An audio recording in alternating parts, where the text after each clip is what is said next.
Eddie Howe agrees deal in principle to take over as Newcastle manager. Eddie Howe is on the verge of being confirmed as Newcastle United's new manager after agreeing a deal in principle with the club's Saudi Arabian-led owners.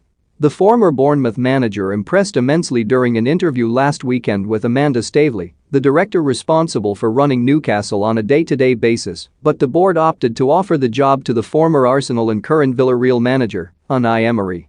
When Emery changed his mind on Tuesday night, Staveley and her fellow directors renewed contact with Howe and, although a few details need to be finalized, he is expected to be announced as Steve Bruce's successor by early next week.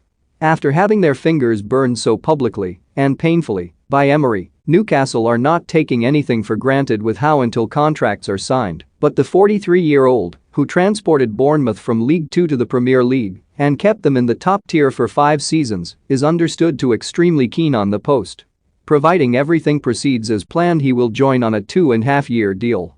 Howe seems set to reassemble a big part of the backroom staff which served him well at Bournemouth, with Jason Tindall, his former assistant, one of at least 3 coaches expected to relocate to St James Park. Even if Howe watches from the stands, Graham Jones, Bruce's former assistant and a former Bournemouth coach, is likely to remain in caretaker charge at Brighton on Saturday and has assurances he will retain a key role.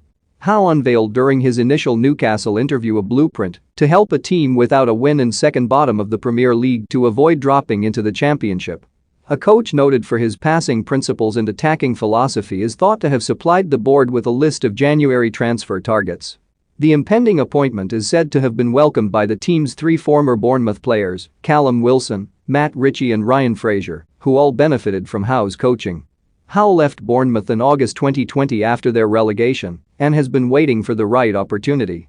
He turned down an offer from Celtic this summer, but apparently feels that the sort of long-term club-building project offered by Newcastle's wealthy owners is too enticing to reject.